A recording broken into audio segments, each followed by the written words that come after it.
আসসালামু আলাইকুম। লিখন ইনফো টিমের পক্ষ থেকে ফটোশপের বাংলা টিউটোরিয়ালে আমি খন্দকার তৌহিদ লিখন আপনাদের সকলকে জানাচ্ছি স্বাগতম। আজকে আমরা দেখব যে কিভাবে হিস্টোগ্রামের মাধ্যমে একটা ছবিকে কারেকশন করা যায়। তো এই জন্য আমি ফটোশপে চলে যাব সরাসরি। তো আমি বরাবরের মতনই আপনাদের বোঝানোর জন্য একটা ছবি এখানে ওপেন করে রেখেছি এবং এই ছবিটার দিকে লক্ষ্য করলে দেখবেন এর অনেকটা অংশ ডার্ক, অর্থাৎ অনেকটা অংশ শ্যাডো বা ব্ল্যাক অঞ্চলে পরিণত হয়ে আছে। তো আমরা এই ব্ল্যাক অঞ্চলগুলোকে আমরা সুন্দরভাবে উজ্জ্বলতা বাড়িয়ে কিভাবে একটা সুন্দর ছবিতে রূপান্তরণ করব সেই সম্পর্কে আজকের বর্ণনাটা। তো এই জন্য আমাকে যে কাজটা করতে হবে, আমাকে হিস্টোগ্রাম নিয়ে আসতে হবে, যেহেতু আমাদের হিস্টোগ্রাম নিয়ে আজকের কথা। তো হিস্টোগ্রামটা নিয়ে আসার জন্য আমাদের যে কাজটা করতে হবে, আমাদের উইন্ডোতে চলে যেতে হবে। উইন্ডোতে গেলাম এবং উইন্ডোতে যাওয়ার পরে এখানে দেখব যে হিস্টোগ্রাম লেখা আছে। তো এখানে হিস্টোগ্রামটা লেখা আছে। এখানে অবশ্য আপনি যদি যখন কাস্টমাইজেবল ওয়ার্ক স্পেস তৈরি করে নেবেন তখন অবশ্যই এখানে হিস্টোগ্রামটা নিয়ে রাখবেন। আর যদি হিস্টোগ্রামটা না থাকে তাহলে সেক্ষেত্রে উইন্ডো থেকে যে এই হিস্টোগ্রামটা এখান থেকে নিয়ে আসবেন, তাহলে ভালো হবে। তো আমরা এই হিস্টোগ্রামটাকে ভালোভাবে বোঝার জন্য এই কর্নারে যাব এবং কর্নারে যেয়ে এক্সপান্ডেড ভিউয়ে ক্লিক করলাম। তো এক্সপান্ডেড ভিউয়ে ক্লিক করার পরে আমরা দেখলাম যে আমাদের এটা একটু প্রসারিত হয়েছে। তো যাই হোক, এটা অবশ্য কালারসে দেওয়া থাকে। তো আমরা যেহেতু লুমিনোসিটি নিয়ে করব সেহেতু আমি আগে থেকে লুমিনোসিটি দিয়ে রেখেছিলাম, আমরা আবার দিব। তো এখানে আমি ক্লিক করলাম। তো এখানে ক্লিক করলে এই যে ছবিটার যে আপডেটেড হিস্টোগ্রাম সেটা এখানে শো করলো। তো কোনো ছবির আপডেটেড হিস্টোগ্রাম শো করতে হলে আগে হিস্টোগ্রামে যেতে হবে। হিস্টোগ্রামে যে এখানে যে চিহ্নটা ছিল ওইটা আমি চেক করে দিলাম, অর্থাৎ তুলে দিলাম, দিয়ে আমি এর আপডেটেড হিস্টোগ্রামটা দেখতেছি। তো হিস্টোগ্রামটা আরও আগে ভালোভাবে বোঝানোর জন্য এর একবার বলা হয়েছিল আপনাদের হিস্টোগ্রামে অর্থাৎ লেভেল সম্পর্কে। তো এবার আমরা দেখব যে হিস্টোগ্রামের লেভেলটা কি।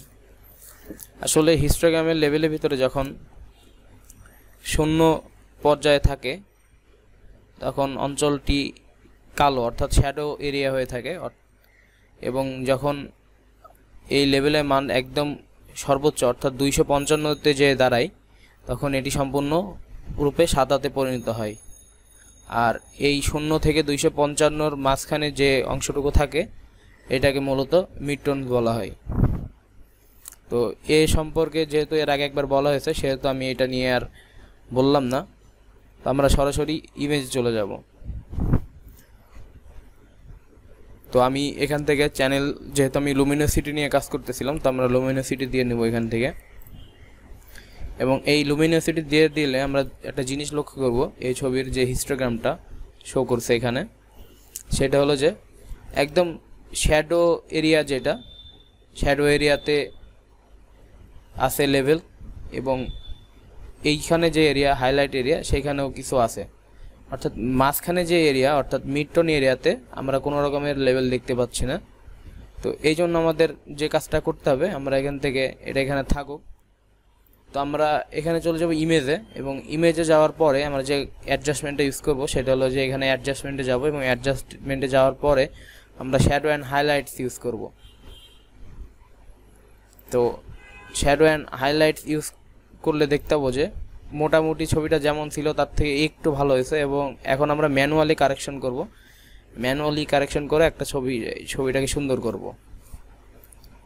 তো যাই হোক, এখানে যদি আপনি শো মোর অপশন দেন তাহলে আপনারা এখানে আরও অপশন শো করবে।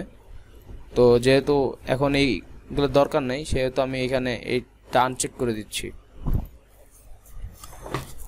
তো আমি শ্যাডো এবং হাইলাইট নিয়ে কাজ করব এবং দেখব শ্যাডো এবং হাইলাইটসের কম্বিনেশনে আমি কীভাবে মিড টোনটাকে ঠিক করতে পারি। তো এখানে আপনি আপনার কাছে, আপনার রুচির কাছে যেটা ভালো লাগবে এবং সেই অনুযায়ী আপনি এখানে শ্যাডো এবং হাইলাইটসটা কমিয়ে বাড়িয়ে ছবিটাকে সুন্দর করবেন। তো আমি যেহেতু বোঝানোর জন্য করছি সেহেতু আমি আমার কাছে যতটুকু পর্যন্ত বেটার লাগে আমি ততটুকু পর্যন্ত করব। এবং সব ছবিতেই যে একই রকমের সেটিংস ব্যবহার করতে হবে তা না, এটা আপনারা নিজেরা অনেক প্র্যাকটিসের মাধ্যমে আপনাদের কাজটা কারেকশন করবেন। তো তো আমার কাছে মনে হলো যে আমি এই সেটিংসটা আমার কাছে কমফোর্টেবল মনে হলো, অর্থাৎ এই সেটিংসে আমার কাছে ছবিটা ভালো লাগছে, তো এই জন্য আমি এইভাবে কারেকশন করলাম।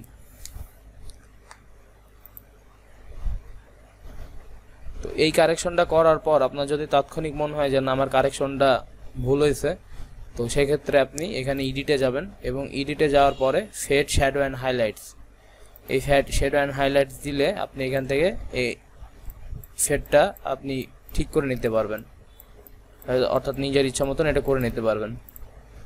তবে একটা কথা, এখানে এই যে আমরা প্রথমে যে ইমেজ এবং অ্যাডজাস্টমেন্টে গেলাম, অ্যাডজাস্টমেন্টে যাওয়ার পরে আমরা যেভাবে এখান থেকে শ্যাডো অ্যান্ড হাইলাইটসটা ইউজ করলাম, তো এই শ্যাডো অ্যান্ড হাইলাইটস ইউজ করার পরে যদি আমরা এক্ষেত্রে কোনো টুলস ব্যবহার করি, অর্থাৎ এইটা যদি ব্যবহার করি বা যে কোনো টুলস যদি আমরা টুলসের কাজ করি, তাহলে সেক্ষেত্রে আমরা কিন্তু আর এই এডিট থেকে এখানে যে অংশটা এসেছিল অর্থাৎ ফেড শ্যাডো অ্যান্ড হাইলাইটস, এটা কিন্তু আর আমরা ব্যবহার করতে পারবো না।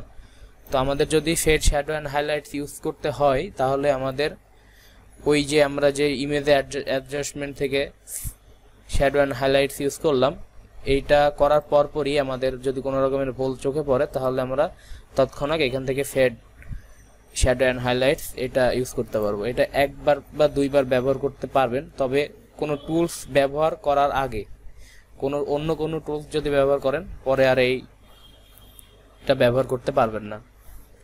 তো আমরা ছবিটাকে এইভাবে এডিট করলাম। তো এইভাবে ছাড়াও আমরা ছবিটাকে যদি আমাদের মনে হয় যে না আমরা এইভাবে না, আমরা অন্যভাবে এডিট করব, তো সেক্ষেত্রে আপনারা যে কাজটা করতে পারবেন, সেক্ষেত্রে আপনারা এখান থেকে যাবেন এবং যে এখান থেকে ব্রাইট অ্যান্ড কন্ট্রাস্ট দিয়ে আপনারা এখান থেকে ব্রাইটনেস এবং কন্ট্রাস্ট বাড়িয়ে আপনারা ছবিটাকে এডিট করতে পারেন। তো সেক্ষেত্রে দেখা যাবে যে আশানুরূপ ফল আসছে না, অর্থাৎ আমাদের যতটুকু দরকার ততটুকু এখানে আমরা পাচ্ছি না। অটো করে দেখলাম যে কি হয়, তারপরও দেখবো যে আমরা ওইখানে যেভাবে এডিট করেছিলাম সেখানে তেমন এখানে পাচ্ছি না। তো আমি আরও একবার যাচ্ছি এবং যে এখানকার লুমিনেসিটিটা অন রাখছি এবং এখান থেকে অ্যাডজাস্টমেন্ট থেকে শ্যাডো এবং হাইলাইটসটা আরেকবার ইউজ করছি। এবার শ্যাডো অ্যান্ড হাইলাইটসটা ইউজ করলে দেখবো যে আমার এখানে যে মিড টোনে যে এরিয়াটা ছিল, অর্থাৎ প্রথমে ছিল এই যে এখানে শ্যাডো অঞ্চলে অনেক কম আলো ছিল এবং হাইলাইট অঞ্চলে অনেক বেশি আলো ছিল, অর্থাৎ মিড টোনে কিছু ছিল না। তো এখন আমরা দেখছি যে আমরা যখন এডিট করলাম তখন আমরা দেখলাম যে এখানে কিছু পরিমাণে মিড টোনে কিছু পরিমাণে আলো এসছে, অর্থাৎ মিড টোনে কিছু পরিমাণ আলো আসার ফলেই আমরা কিন্তু এখানে এই ছবিটাকে নিজেদের মতন করে এত সুন্দরভাবে এডিট করতে পারতেছি। তো এইভাবেই শ্যাডো এবং হাইলাইটসের কম্বিনেশনে, অর্থাৎ শ্যাডো এবং হাইলাইটস বাড়িয়ে আমরা একটা ছবিকে মিড টোনের যে আলোটুকু দরকার সেই আলোটুকু ফিরিয়ে দিতে পারি। তো আগামী পর্বে পর্যন্ত আমাদের সাথে থাকতে আপনারা আমাদের চ্যানেলটাকে সাবস্ক্রাইব করবেন এবং যদি কোনো রকমের তথ্য জানা থাকে সেক্ষেত্রে আপনারা অবশ্যই কমেন্টে আমাদের কমেন্ট করতে পারেন, তাছাড়া লাইক অথবা ডিসলাইক দিতে পারেন। এবং আগামী পর্ব পর্যন্ত ভালো থাকুন, সুন্দর থাকুন, সুস্থ থাকুন, এই বলে আজকের টিউটোরিয়ালটি এখানেই শেষ করছি। ভালো থাকবেন।